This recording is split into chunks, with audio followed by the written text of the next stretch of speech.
Hi everybody, it's Julie Eberswall for Ellen Hutson, and today's Hello Monday video features this clean and simple card design with a vintage flair to it. And I wanted to recreate the effect that those beautiful vintage Christmas ornaments have. So I'm using the Aspen Frost 6x6 collection as well as the Savvy Stamps 3D Star. It has score lines already built into it, which is nice. And the Stickles Dry Glitter. And this is a new product for Ranger. I know that they use this glitter in their glitter glue, but the dry format is awesome. So there's a lot of things you can do with dry glitter. So the first thing I did was to die cut a bunch of stars all at one time because I know I can use the stars in the future for other projects. And I'm just going to crease along the fold lines to get the 3D effect. The important thing to remember about this die is to find the top, or what's supposed to be the top point of the star, so that your star, when you punch a hole in it to put some cord, it doesn't hang wonky. So you will be able to tell when you look at the shape that there is a definite top, and you want to put your hole in that top point. Ask me how I know. So now to edge the star with some glitter, I'm going to use the Zig 2-way glue pen. This pen is awesome for edging things because it's got a chisel nib and you can easily get all the way around the edges of your panels and die cut shapes. So now it's time to add some sparkle. This Stickles Dry Glitter, I tell you what, it is awesome. It is incredibly sparkly. I was sparkling from head to toe. So just be forewarned, you're going to be dazzling, darling. Then there was this sentiment in a Be Jolly stamp set by Technique Tuesday that said, "May your Christmas be sparkly," which of course it is perfect. It goes along with the whole theme. So I mounted that to my block, and it's long and skinny, so I used the grid of my mat here to get it mounted straight. And then I also mounted another long sentiment that I don't plan on using. I'm not going to ink it or anything, but it acts as a little bumper on the other side of my block there to keep my block from rocking. So it's a stabilizer, I guess is a good word for it. So now I'm going to go ahead and ink up my stamp with versamark and stamp right there along the edge. And I did want to mention that one thing I realized as I was doing this, I wanted to stamp all the way across that long edge. But if you're using versamark and you have very old eyes like mine, you can't see.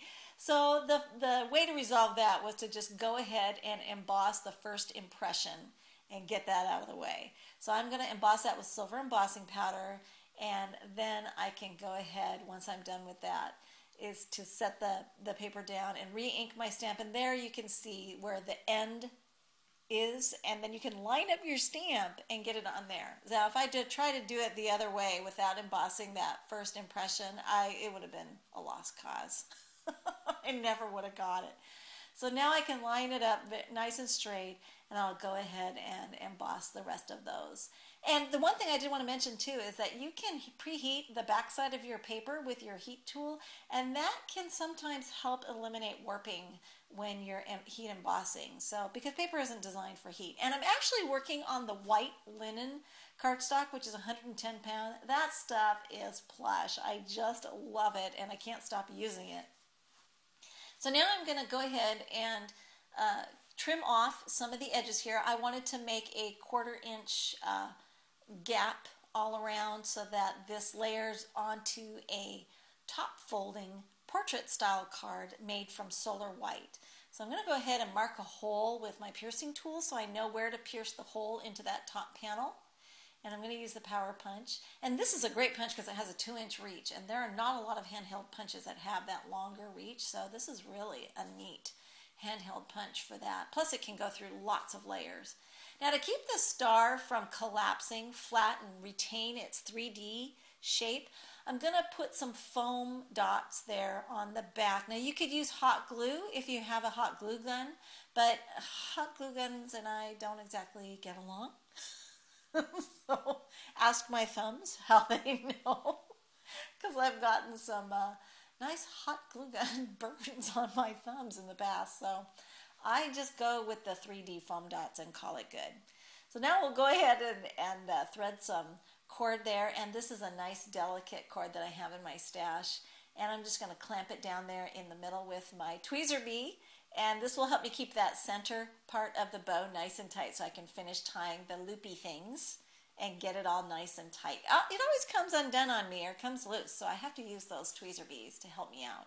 So we'll trim the edges off, get it all tidy, and then we're ready to go ahead and mount it to the front of the card. And like I said, the base card is made from Solar White, and it's a top folding card. So I used 8.5 by 11 cardstock so then I could cut it and fold it the direction I wanted to. That's one of the benefits of using 8.5 by 11 cardstock.